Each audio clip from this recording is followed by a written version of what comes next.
Masih di topik lipid, di video ini, saya akan membahas segala sesuatu tentang minyak goreng. Ada berbagai jenis minyak yang beredar di masyarakat, seperti minyak sawit, zaitun, dan kelapa. Tidak semua minyak yang ada di pasaran digunakan untuk menggoreng, beberapa di antaranya digunakan untuk kosmetik dan kesehatan. Di Indonesia, minyak sawit merupakan jenis minyak yang umum digunakan. Rata-rata konsumsi masyarakat terhadap minyak jenis ini terus meningkat setiap tahunnya. Kandungan pada ketiga minyak tersebut berbeda-beda berdasarkan persentase asam lemaknya. Minyak kelapa mengandung asam lemak jenuh yang tinggi, yaitu sebesar 90%, diikuti dengan minyak sawit sebesar 50%. Sedangkan, minyak zaitun mengandung banyak asam lemak tak jenuh. Berikut adalah tahapan pembuatan minyak kelapa sawit. Salah satu bagian penting dari proses ini adalah pemurnian di mana terdapat banyak proses seperti deguming, neutralisasi, pemucatan, winterisasi dan terakhir adalah deodorisasi. Pada bagian ini, aku ingin memperkenalkan istilah yang mungkin jarang didengar yaitu titik asap atau smoking point. Titik asap menunjukkan suhu ketika minyak goreng sudah mengeluarkan asap apabila dipanaskan. Titik asap masing-masing minyak berbeda bergantung dari proses pengolahan dan komposisi minyak tersebut. Berdasarkan komposisinya, minyak sawit dan kelapa mengandung asam jenuh yang tinggi yang membuatnya tahan terhadap panas. Sedangkan minyak zaitun jenis EVO atau extra virgin olive oil mengandung banyak asam lemak tak jenuh sehingga memiliki titik asap yang rendah dan tak tahan panas. Minyak yang telah mengalami pemurnian mempunyai titik asap yang lebih tinggi dibandingkan minyak tanpa pemurnian.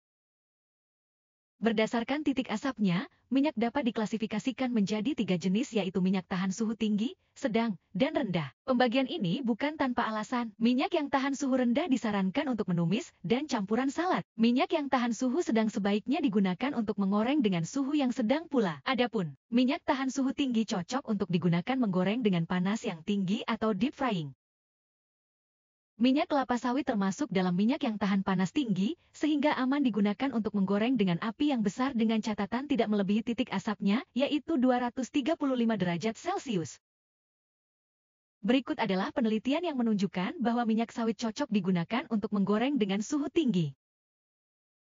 Masih berhubungan dengan minyak sawit, beberapa bulan yang lalu, Pak Jokowi mempromosikan sebuah produk yaitu minyak makan merah yang diklaim kaya vitamin dengan harga murah. Apakah minyak makan merah aman dikonsumsi?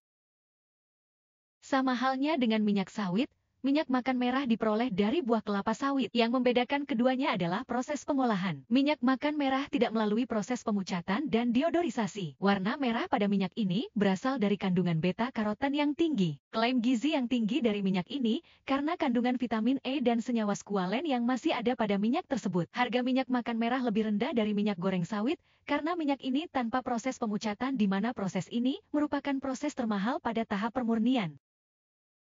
Kembali pada titik asap. Apa yang terjadi apabila menggoreng melebihi titik asap minyak? Di sini, ada beberapa dampak negatif yaitu nutrisi minyak menjadi berkurang, terbentuknya senyawa berbahaya, dan rasa minyak dapat berubah menjadi pahit.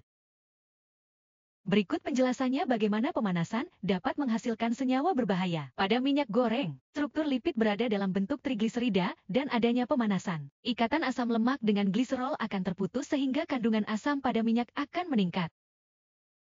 Selanjutnya, oksidasi lipid dapat terjadi. Oksidasi lipid dimulai dengan reaksi inisiasi yang ditunjukkan dengan pembentukan senyawa radikal. Senyawa ini akan bereaksi dengan oksigen untuk membentuk radikal proksi pada tahap propagasi. Apabila tidak dihentikan, pembentukan senyawa radikal akan terus berlangsung. Selain itu, terbentuk pula senyawa sekunder seperti akrolein dan malondialdehida yang berbahaya, serta senyawa tersier yang tidak kalah berbahayanya bagi kesehatan. Selain penggunaan minyak goreng tanpa memperhatikan titik asapnya, penggunaan minyak secara berulang-ulang merupakan salah satu kebiasaan yang sering dilakukan. Kebiasaan ini juga menyebabkan terjadinya oksidasi lipid. Berikut data penelitian yang menunjukkan bahwa penggunaan minyak goreng secara berulang-ulang dapat menghasilkan senyawa polisiklik aromatik hidrokarbon yang bersifat karsinogen. Selain itu, asap dari hasil penggorengan juga mengandung senyawa berbahaya.